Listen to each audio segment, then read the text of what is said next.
إلى هذه ولقنة سليل حضرة نبي المصطفى رسول الله صلى الله عليه وسلم وإلى إخواني من الأنبياء المرسلين والأرشاد والسلام والملائكة المقربين خصوصا Syaikhna al-Akbar Imam Junaid al-Baghdadi wa khususan yang santri Maulana Syekh Abdul Halim Al-Busra membaik kebenaran baju Jumat Durati Mulim Al-Fatihah.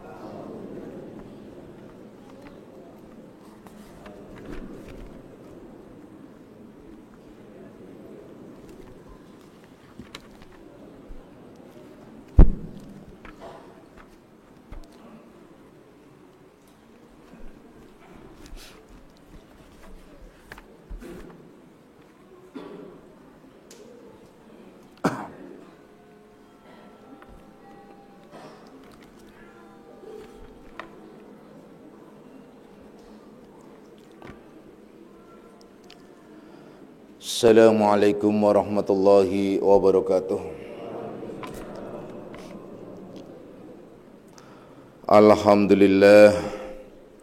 Alhamdulillahilladzi karrama bani adama wastafa minhumul ulama wa ikhtara minhumuz zuhada wal hukama wal kurama wa faddala minhumul arifina billahi was sifat wal asma wa azaqahum lazzatal mahabbati wa tallahum haqiqatil asya'i minal ardi was sama wassalatu wassalamu ala sayyidina Muhammadin khatamil anbiya alladzi khuliqa min zatihi wa minhu jami'ul asya wa ala alihi wa ashabi sadatil awliya wa ala tabi'in wa tabi'it tabi'ina lahum bi ihsanin ila yaumil jazaa.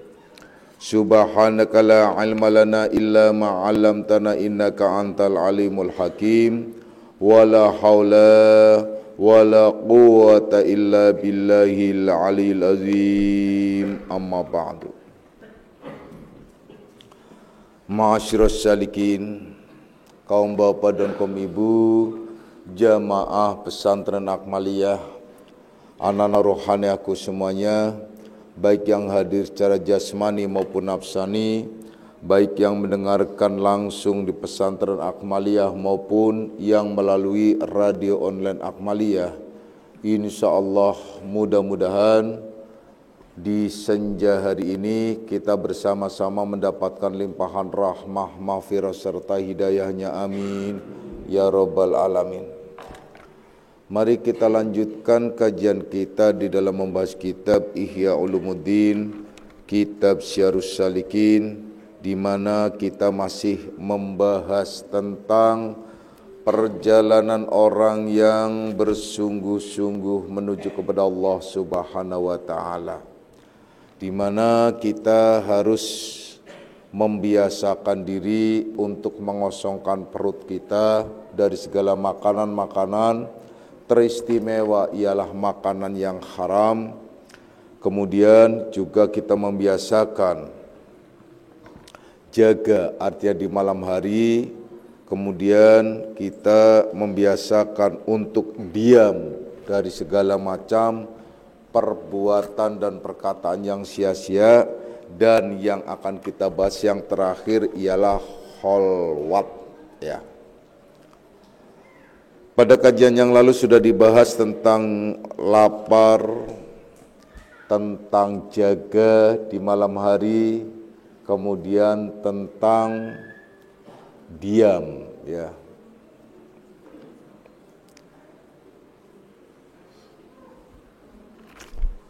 Adapun kholwat, mungkin banyak sekali orang-orang yang kurang mengerti atau kurang faham secara umum tentang kholwat.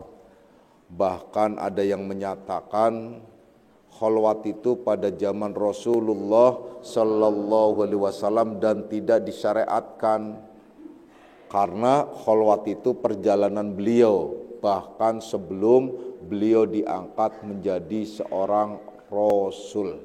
Nah, terlepas dari kontroversi ini semua, kholwat itu kemudian diganti oleh Rasulullah Sallallahu Alaihi Wasallam dengan kebiasaan-kebiasaan yang disebut istilahnya i'tikaf, ya, berarti diam, ya. yaitu iktikaf, dia merenung di malam hari ya. Setelah sholat malam, beliau selalu ya iktikaf, itu sebagai contoh. Nah, sedangkan yang akan kita bahas ini bukan iktikafnya, ialah kholwatnya ya. Kholwat.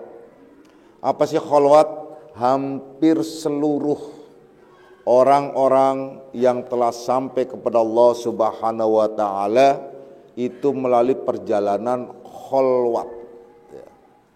Mulai dari zaman Nabi Adam alaihissalam hingga Nabi besar kita Muhammad sallallahu alaihi wasallam. Itu proses kholwat itu selalu ada. Bahkan untuk para arifin billah, para aulia, teristimewa ialah orang-orang yang mau atau yang akan menjadi penerus-penerusnya, yang disebut warasatul anbiya. Itu seharusnya ia melakukan kholwat. Nah, mungkin untuk kalian kholwat itu sangat kesulitan ya. Karena kalau secara fisik kholwat itu adalah sangat repot ya. Apalagi hidup di dunia modern. Kholwat kalau di daerah daerah Kalimantan, daerah Sumatera, daerah-daerah di luar ya, Pulau Jawa itu dikenal kholwat itu mereka dengan istilah suluk gitu. Suluk ya. Makanya sering ada masjid-masjid tua yang didatangi oleh mereka orang-orang yang datang ingin melakukan suluk, yaitu di mana dia menyendiri, kemudian dia hadir di masjid itu, kemudian dia banyak melakukan berbagai macam ibadah. Nah, sampai banyak orang yang membuat tenda di sekitar masjid-masjid tersebut. Itu suluk. Tapi kalau kholwat itu sebenarnya berbeda. Dia itu adalah sama dengan dalam ilmu tasawuf itu ada istilah kholwat, ada istilah uzlah. Uzlatun ialah uzlah itulah artinya menyendiri. Nah, jadi sebenarnya yang populer untuk kalangan kaum tasawuf, orang-orang hakikat itu uzlah. Uzlah itu sama dengan kholwat pada dasarnya. Ya, uzlah itu sama dengan kholwat pada dasarnya. Ialah orang-orang yang menyendiri, dan ini pernah dilakukan uzlah oleh pemuda yang akhirnya dikenal dan diabadikan kisahnya di dalam Al-Quranul Karim, ialah Ashabul Kahfi. Nah, Ashabul Kahfi ini disebut Ashabul Kahfi artinya sebenarnya penghuni gua. Jadi penghuni gua gitu. Ashabul Kahfi ini ialah orang-orang yang memang dia kholwat, dia uzlah karena menghindari kezoliman pemerintah, penguasa pada saat itu. Jadi intinya uzlah dan kholwat itu ialah pada dasarnya kalau Ashabul Kahfi itu karena ia menghindari dan menyelamatkan imannya dari penguasa yang zolim, yang mengkafirkan, memurtadkan umatnya, masyarakatnya. Nah, itu zaman dulu ya. Dan terang-terangan kalau zaman dulu. Jadi kalau memurtadkan ya jelas-jelas, terang-terangan. Kalau orang mengklaim dirinya sebagai terang-terangan, seperti Fir'aun. Fir'aun terang-terangan, Namrud terang-terangan, dan banyak lagi. Jadi jelas, nah itu loh. Dia mengklaim dirinya sebagai Tuhan, ya, penguasa yang berarti semua rakyat harus menyembah kepadanya. Nah itu. Begitu juga Namrud dengan kekuasaannya, dan banyak lagi penguasa-penguasa lain termasuk Korun, ya, yang menjadi orang yang sukses, miliarder kalau di zaman sekarang itu. Ini contoh-contoh. Tapi kalau di zaman sekarang itu tidak fair. Orang-orangnya itu suka berselimut. Dia terkadang mengklaim dirinya sebagai Tuhan seperti Fir'aun, tapi dia tidak mengakuinya itu pada hakikatnya. Kalau berbicara masalah zolim atau tidak zolim, hampir penguasa-penguasa seluruh dunia itu adalah kalau diukur, ini saya berbicara ukurannya ialah Islam, dan Bapak juga berbicara di hadapan orang-orang Islam. Yang berarti khusus di sini berarti kacamatanya ialah kacamata Islam. Kalau sudah berbicara kacamata Islam, jelaslah. Kalau sudah berbicara penguasa, ya sudah, nyaris tidak ada penguasa suatu negeri manapun yang saleh, yang benar-benar mensupport atau dalam arti membangun Islam dengan yang sesungguhnya. Yang ada ialah meninabobokan Islam, iya, tapi membangun Islam sulit untuk dikatakan. Karena apa? Karena terbentur oleh situasi dan kondisi. Kalau berbicara jangan disalahkan, ya memang nggak harus disalahkan. Contoh di Indonesia akan terbentur apapun alasannya, ya terbentur oleh azas yang telah disepakati oleh para pendahulu-pendahulu kita yang memproklamirkan, yang berjasa di dalam kemerdekaan. Sementara Indonesia banyak sekali hidrogen sifatnya, majemuk sifatnya, yaitu bangsanya, di mana banyak pemeluk-pemeluk agama lain. Namun kalau berbicara andil yang terbesar ialah umat Islam. Nah, kita terlepas dari itu semua. Jadi ya susah. Kalau sudah berbicara ya susah, terbentur-bentur.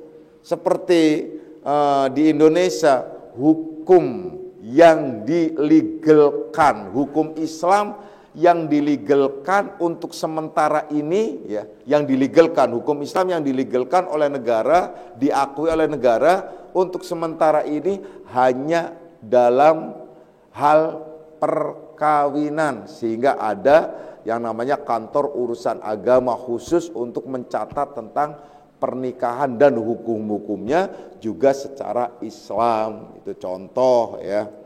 Kalau hal waris dan sebagainya beda, ya, tidak dilekat. Tapi hukum itu, hukum Islam boleh berjalan, boleh dilakukan untuk umat Islam. Yang terpenting tidak bertentangan atau tidak membenturkan hukum itu pada azas pemerintah yang akhirnya akan bertolak belakang dan menjadi pemicu kerusakan bernegara. Nah, jadi kalau berbicara masalah zalim dan sebagainya, kalau ukuran Islam ya jelas susah. Karena apa? Tidak memakai hukum Islam. Nah, itu contohnya. Ya, jadi susah. Nah, susah berbicara. Namun kita bersyukur, ya, bersyukur bahwa di dalam azas tersebut ada di mana penjelasan di dalam piagam maupun di dalam azas bahwa siapapun yang beragama adalah dia berhak memeluk agamanya dan mengamalkan ajarannya. Itu adalah punya hak semacam. Jadi mengamalkan ilmu agama di negeri kita adalah dilindungi oleh undang-undang dan sekaligus dilindungi oleh negara. Oleh karenanya bagi kita semua sangat, ya, bersyukur di mana kita bebas untuk berekspresi, ya, dalam melakukan berbagai macam ibadah, seperti ibadah yang seremonial maupun ibadah yang ritual.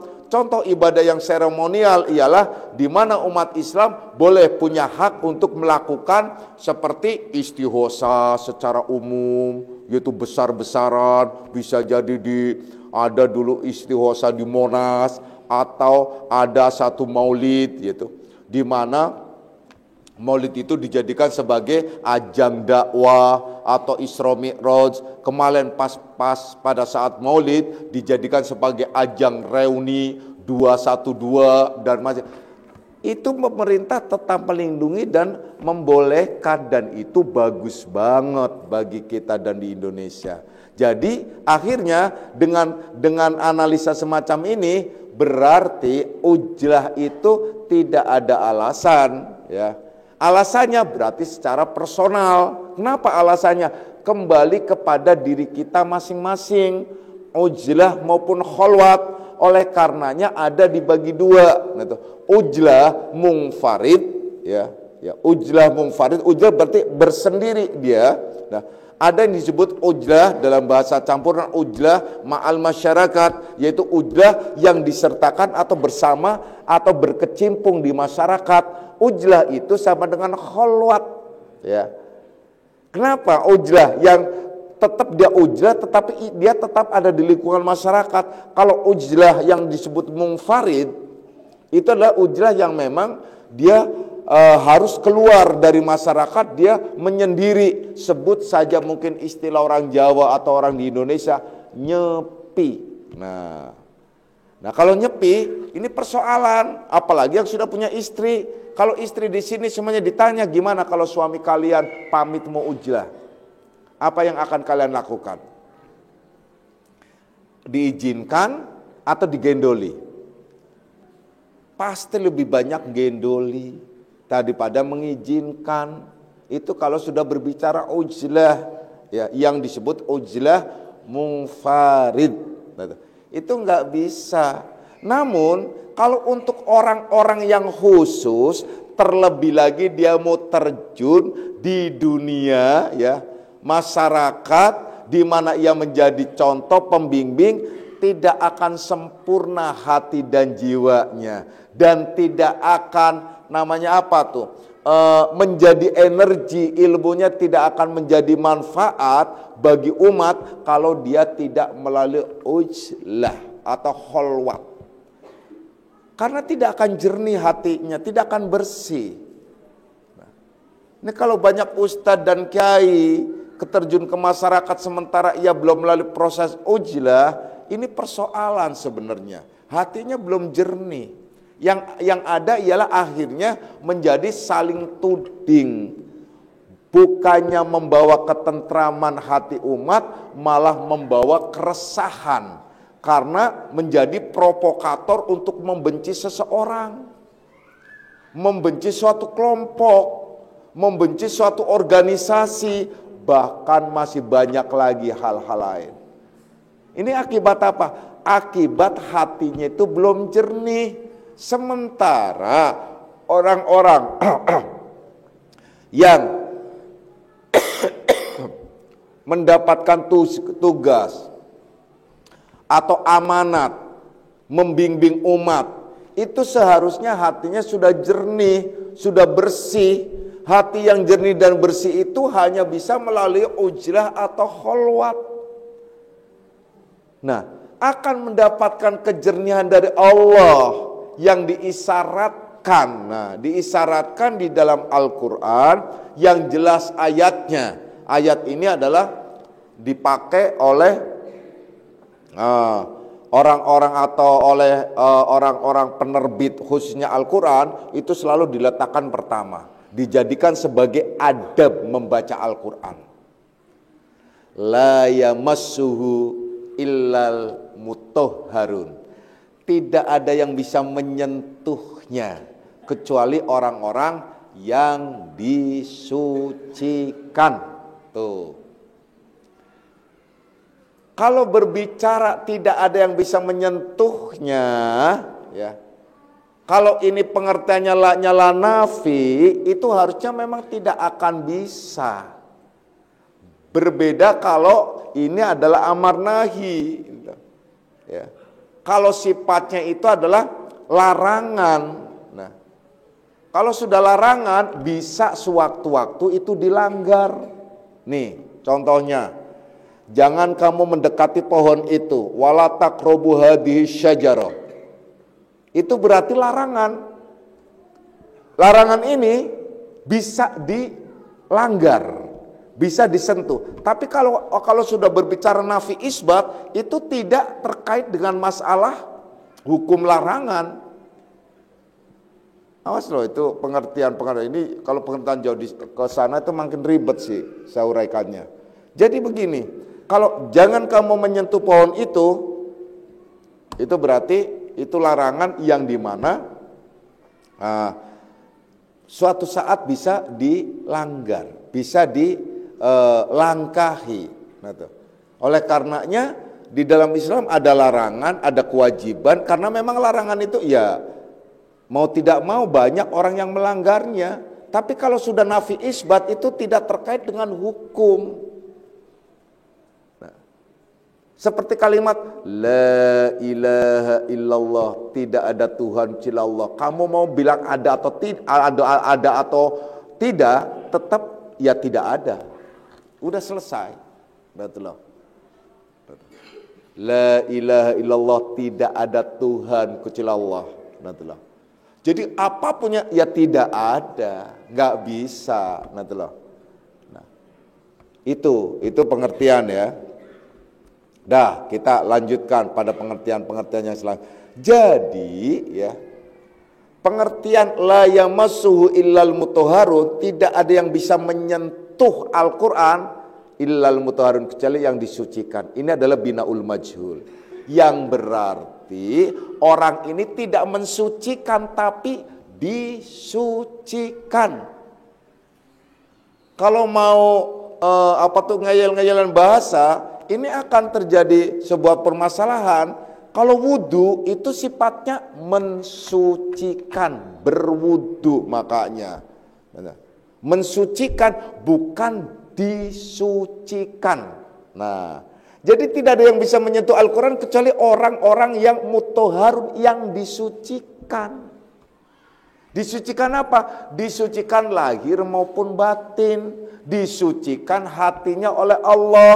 Maka dengan kaitan semacam ini berarti tidak ada yang bisa menyentuh pemahaman, tidak ada yang bisa memahami Al-Quran dan kedalamannya, intisari atau apa yang terkandung, yang tersirat, kecuali hanya orang-orang yang hatinya disucikan oleh Allah. Mana orang yang hatinya disucikan? Ialah orang yang hatinya telah kholwat. Nah, hatinya itu telah ujlah.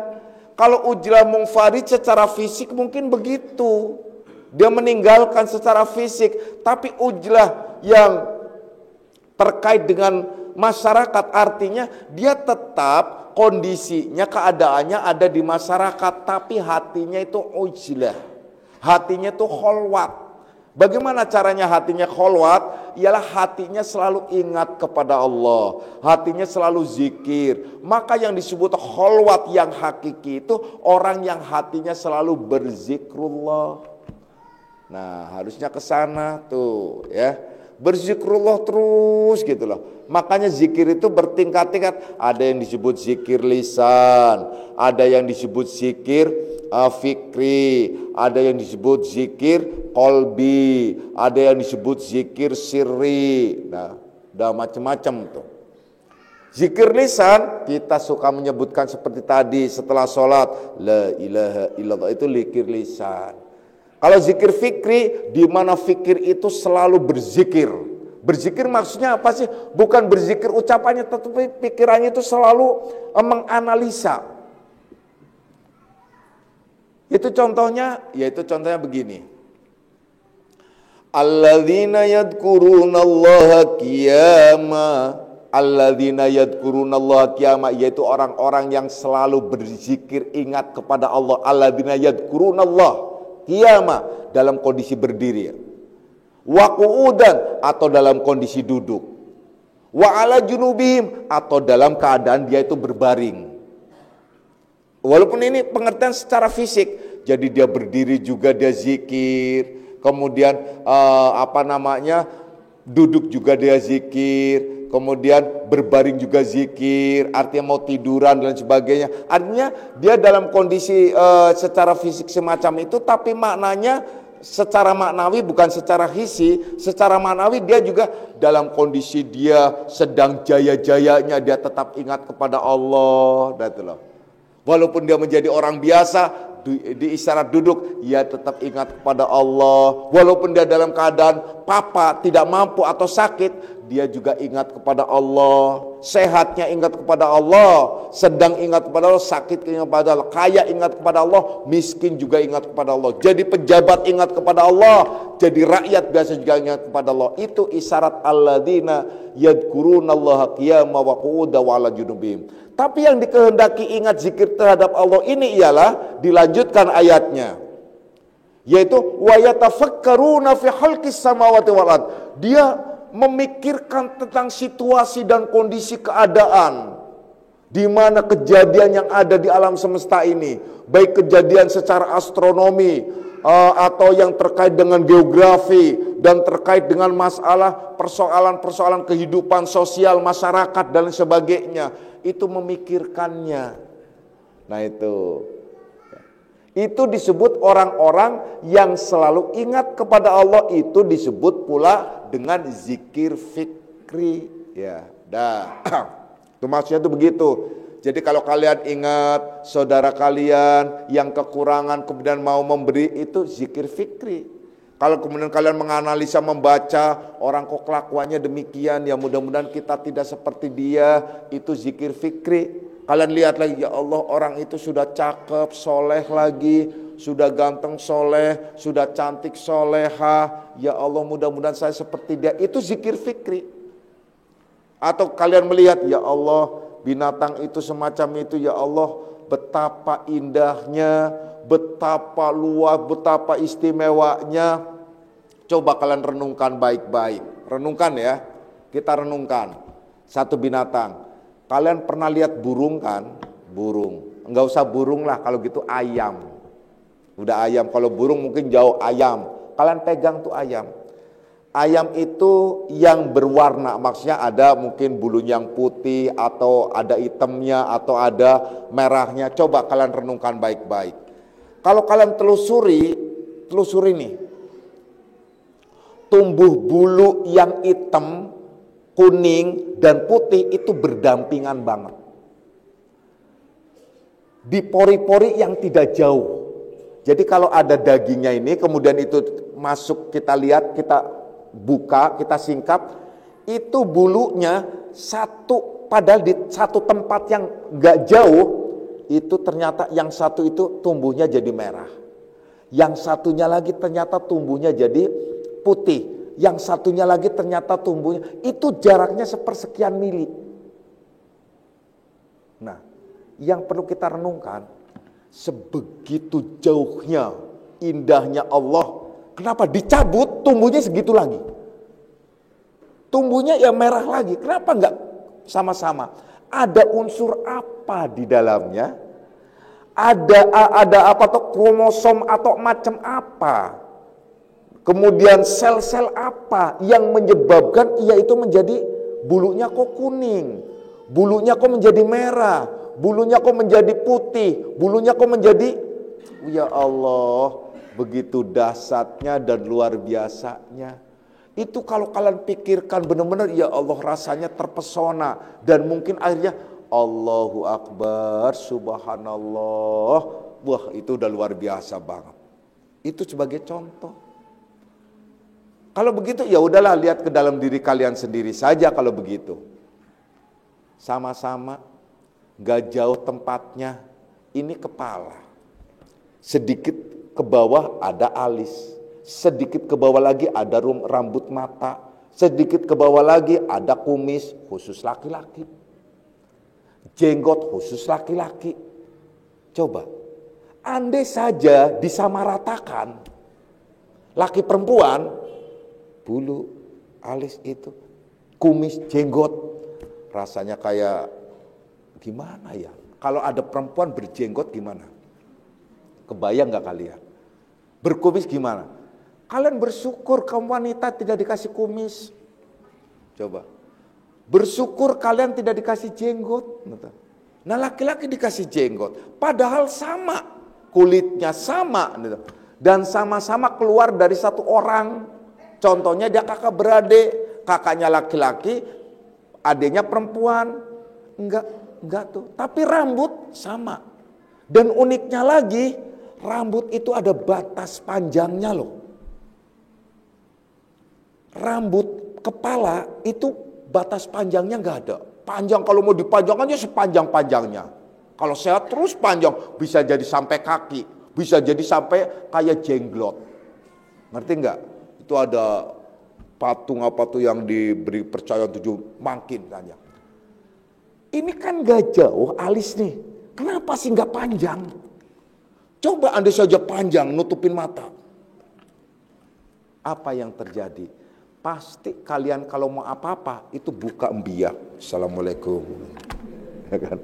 Mesti dibuka gitu loh, saudara. Kalau mau salam, itu ya Allah tuh wih dasar. Bulu mata enggak panjang. Ada orang yang kepengen panjang gitu loh. Dan itu nyaris baik untuk binatang dan sebagainya. Wah, itu yang namanya kalau kita mau berusaha macam sangat amat luar biasa. Itu zikir fikri namanya. Saya jatuh cinta sama binatang itu ialah onta. Itu onta itu kalau kalian perhatikan itu lentik loh, bulu matanya indah, matanya juga indah. Itu onta gitu loh. Cakep banget itu onta itu. Pantes itu sampai digambarkan di dalam Al-Quran itu tentang onta, sampai kelakuannya onta digambarkan. Bagaimana onta itu binatang pemalu, tapi dia juga paham banget tentang orang itu. Wah, macam-macam. Ya, itu gambaran kita nggak. Itu Allah tuh menyuruh gitu loh. Nih zikir fikri lagi. Saya gambarkan lagi. Kalian kan sebel. Ya, ini ayat menjelaskan tentang ba'udah, nanti loh. Ya, yaitu coba Allah sengaja menggambarkan, udah kasih perumpamaan nyamuk deh, gitu loh. Nyamuk, nanti loh. Nyamuk kan kayak nggak bermanfaat banget tuh. Apa sih pentingnya Allah tuh ngirim apa menciptakan nyamuk? Coba, pentingnya apa coba? Kalian kan nggak bikin ribet kita aja. Sebel banget laler nyamuk, bikin sebel. Kenapa? Karena dia selalu terbangnya itu bawaannya kalau nggak ke depan hidung ya di telinga. Lu terbang aja kemana aja, nggak usah ganggu deh. Tapi kalau sudah mulai uang di telinga, kalau nggak di hidung, apa sih maksudnya? Mungkin agak yang bau-bau dikit kali. Nah itu hidung telinga, wah udah. Kalian mau tidur ada nyamuk satu saja, udah kayaknya nggak bisa tidur terus. Apa manfaatnya coba? Hidupnya sebentar, paling top 3 hari, jadi 36 jam. Nah, atau hidupnya, ya Allah, nyamuk tuh. Tapi kalian tahu, banyak orang yang kaya karena nyamuk. Berapa juta orang makan dari nyamuk. Kenapa? Orang kaya raya ternyata rumahnya mewah, dia punya pabrik nyamuk. Bukan pabrik nyamuk, pabrik obat nyamuk. Tuh. Ada orang, mobilnya mentereng ternyata kerja di obat nyamuk. Gitu. Apalagi coba deh. Kurang apa coba? Itu yang disebut wa yatafakkaruna fi khalqis samawati wal ard. Jadi jangan kalian anggap remeh itu nyamuk. Itu membuat kehidupan, andai saja nggak ada nyamuk bersih semuanya. Kalian kan doanya begitu, ya Allah nggak ada kayak nyamuk, bersih semua nyamuk. Berapa juta orang yang menjadi pengangguran dan berapa anak yang bisa jadi kelaparan. Tuh. Karena apa? Bapaknya di PHK tuh. Ya. Itu contoh obat nyamuk tuh. Ya, banyak banget akhirnya. Kita kembali lagi, banyak. Makanya kalau orang-orang yang ahli zikir fikri itu selalu doanya Rabbana ma khalaqta hadza batila. Ya Allah, tidak ada yang sia-sia. Apapun yang telah Engkau ciptakan di muka bumi ini nggak ada, termasuk cacing, termasuk tengu. Ngerti tengu? Tengu itu apa ya kalau di sini? Kalau di Jawa nggak tahu sih sekarang, ya dulu itu tengu, paling-paling tuh tengu. Tengu itu kenapa sih ya tuh? Dia kalau menggigit itu tajam dan masuk ke pori-pori. Kecil banget binatangnya, merah gitu loh. Kecil, merah, masuk. Nah, dan yang paling ribetnya lagi, rata-rata itu di kantong menyan kalau laki-laki. Masuk itu, jadi ribet gitu loh. Itu kebiasaan tuh. Ya. Itu tuh tengu tuh. Ada lagi binatang, banyak lagi. Apa kalian gak ngeh? Yang setiap hari kalian makan, ikan. Tuh. Ikan hidup di air asin. Tapi kenapa gak terkontaminasi badannya jadi asin?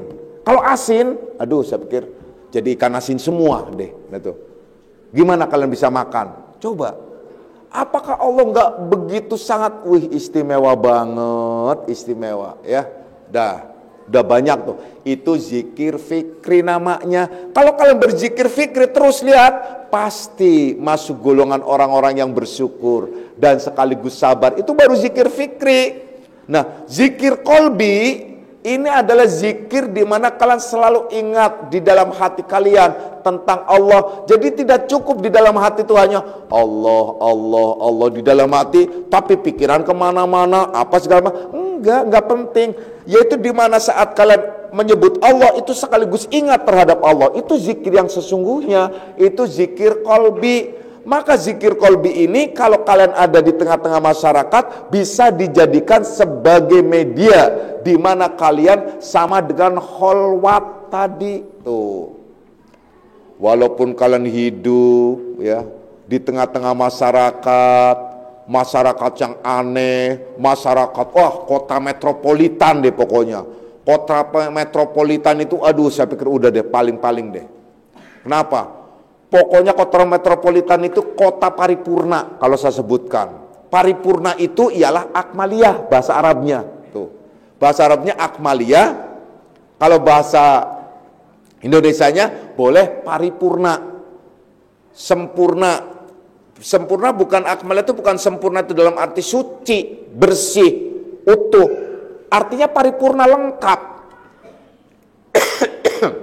Tuh. Lengkap. Nah, jadi di kota Jakarta lengkap, paripurna pokoknya. Kenapa? Kalian kalau mau melihat orang yang paling dekadesi moral itu di metropolitan. Tapi kalau kalian mau melihat masjid yang paling bagus dan orang yang alim juga ada di metropolitan.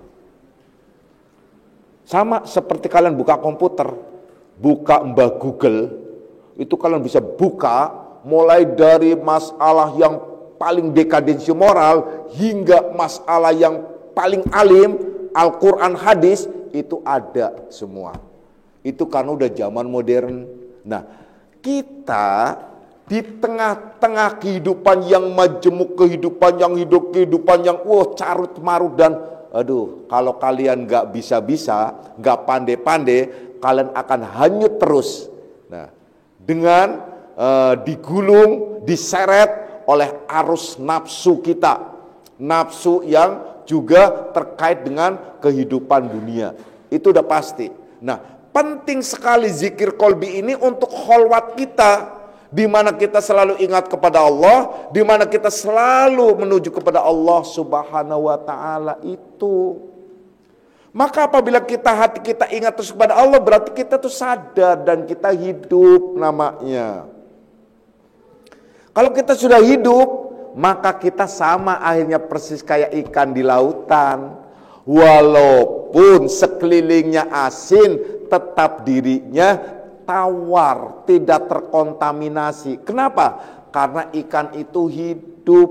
Kalau ikannya mati, badannya akan terkontaminasi menjadi asin juga. Nah itu, bahkan bisa jadi busuk dan lain sebagainya. Jadilah kita, kalau memang tidak bisa kholwat mungfarid atau ujlah mungfarid, maka jadikan diri kita kholwatnya itu ialah beserta masyarakat di tengah-tengah lingkungan yang rame, yaitu hati kita disunyikan dengan melakukan zikir kolbi dan dilanjutkan kalau sudah sampai dalam bimbingan seorang mursyid, zikir sirri itu yang dikehendaki, ya. Itu jelas banget itu. Istimewa. Jadi zikir terus, bagaimana cara zikir? Ingat terhadap Allah Subhanahu wa taala dengan lafaz-lafaz isbat. Contohnya Allah, Allah, Allah. Itu kemudian hati kita itu jangan kemana-mana. Artinya fokus Allah, berarti ya ingat Allah. Kalau sudah ingat Allah berarti ingat hukum-hukumnya, ingat semua janjinya, ingat semua istilahnya wa'ad dan wa'id, itu istilahnya. Janji baik maupun janji buruk. Ancamannya termasuk khabar, termasuk berbagai macam, termasuk kisah-kisah yang telah dijelaskan dalam Al-Quran, termasuk gambaran-gambaran berbagai macam. Itu harusnya ingat. Kalau tidak bisa ingat semacam itu, ingat lagi tentang sifat-sifat Allah yang Rahman Rahim, yang pemurah dan penyayang, di mana Allah bisa memberikan fasilitas, memberikan keistimewaan pada diri kita. Kita dijadikan oleh Allah makhluk yang mulia, yaitu makhluk yang istimewa, yaitu yang disebut manusia, yang diterangkan fi ahsani takwin, sebaik-baik kejadian, sebaik-baik makhluk di antara makhluk-makhluk lainnya. Alhamdulillah banget. Kenapa? Kita sudah dijadikan makhluk yang sempurna, juga disempurnakan lagi. Akalnya kita sempurna, pikirnya sempurna, jasmaniah kita sempurna, jiwa kita sempurna, hati kita sempurna, sehingga kita menjadi manusia seutuhnya yang sempurna, bisa berpikir, akalnya jalan, bisa punya perasaan, bisa punya tenggang rasa, dan banyak lagi hal-hal lain. Allah sangat pemurah, Allah sangat penyayang, Allah sangat memberikan berbagai macam fasilitas terhadap kita, fasilitas kehidupan. Kita renungkan. Itu yang dimaksud kholwat semacam itu bisa. Nah, jadi tidak harus kholwat munfarid, tidak harus ujlah munfarid, tapi kita bisa kehidupan kita tetap menjadi seorang istri, seorang suami, tapi kita tetap hati kita kholwat. Itu yang dikehendaki. Kholwat itu selalu ingat kepada Allah Subhanahu wa ta'ala, betapa istimewanya. Ingat sifat-sifatnya. Ya, kalau kita tidak bisa ingat sifat-sifatnya. Kalau lebih jauh lagi nanti, ingat tentang wujud dirinya, zatnya. Itu sudah kelasnya udah beda lagi. Paling tidak kalian ingat sifat-sifat Allah. Kalau tidak bisa ingat sifat-sifat Allah, sifat Rahman tidak ingat, ya sudahlah, kita ingat kembali ke dalam diri kita yang tadi disebutkan oleh saya, bahwa kalian adalah makhluk yang mulia, dimuliakan, diberi kelengkapan jasmania, jiwa, hati, akal, fikir, semua dilengkapkan sehingga kita bisa berpikir, kita punya perasaan, bisa berakal, karena akal itu bisa menerima hukum-hukum Islam. Kalau fikir nggak bisa menerima hukum Islam, karena semua juga punya fikir, binatang punya fikir, tapi manusia dikasih akal, akal itulah yang menerima. Makanya kita pada saat bisa menerima disebut akil bali, bukan fikir bali. Akil bali, sudah akil dia juga bali, sudah berakal juga dia juga bali. Artinya sudah bisa membedakan tamyiz, mana yang baik dan buruk. Itu yang dikehendaki. Jadi kita akhirnya bisa kholwat. Lihat, perhatikan diri kita, istimewanya. Kalau kita tidak bisa memperhatikan sifat-sifat, lihat diri kita. Betapa istimewanya Allah memberikan semuanya, bahkan semua bentuk kita. Kita mengerti, kita makan bisa pakai tangan kanan, kok nggak pakai tangan kiri contohnya, walaupun ada ya. Tapi kita lebih sopan santun. Kemudian kita juga ngerti unggah-ungguh, ngerti buat macem-macem. Dan yang paling istimewa lagi, kita dikasih mata. Dengan pandangannya, tidak cukup mata saja. Kalau sebatas mata dan kornea, mungkin itu nggak cukup, tapi dikasih pandangan. Dikasih gendang telinga, juga pendengaran. Dikasih mulut, juga dikasih pita suara, sehingga bisa membedakan. Dan kita bisa berbicara. Itu istimewa banget. Jadi pada saat zikir Allah, Kan banyak orang yang dikasih mata nggak bisa lihat. Kan banyak orang dikasih telinga nggak dengar. Kan banyak juga orang yang dikasih mulut tapi nggak bisa bicara. Dikasih kaki nggak bisa berjalan. Dikasih tangan nggak bisa meraih. Banyak semua. Dan itu hakikatnya ialah sifat-sifat Allah yang ada pada diri kita. Yang kita pelajari disebut sifat ma'ani. Yaitu kudrat, irodat, ilmu, hayat, sama, basar, kalam. Hingga dalam diri kita ada yang disebut yaitu qadirun, muridun, alimun, hayyun, sami'un, basirun, mutakalimun. Itu hakikatnya. Jadi semuanya akhirnya kita kembalikan kepada Allah. Oh, ini semua milik Engkau ya Allah. Saya ternyata gak punya apa-apa. Itu yang dikehendaki ya. Jelas banget. Jadi saya Bapak menganjurkan kepada kalian bukan kholwat mungfarid, tapi kholwat di antara kita ialah dalam masyarakat kita. Dengan catatan tata hati kita, biasakan hati kita untuk selalu berzikir. Tidak cukup sebatas zikir lisan, tapi kita harus zikir kolbi ya, jelas ya. Insya Allah kita akan lanjutkan kajian kita ialah pada pengajian-pengajian yang akan datang. Kita akan membahas kelanjutannya ialah tentang nafsu-nafsu yang ada pada diri kita. Ialah seperti nafsu amarah, nafsu lawamah, nafsu sawalat, nafsu sawiyah, nafsu mutmainnah, hingga termasuk rodiyah dan mardiyah ya. Ini adalah disebut mujahadah, yaitu perjuangan kita di dalam melawan hawa nafsu ya. Insya Allah mudah-mudahan kita golongan orang-orang yang selalu mendapatkan bimbingan dari Allah Subhanahu wa taala. Amin ya robbal alamin. A'udzu billahi minasyaitonir rajim. Bismillahirrahmanirrahim. Raditu billahi rabban lamidinan wa bi Muhammadin nabiyya. Raditu billahi rabban lamidinan wa bi Muhammadin nabiyya.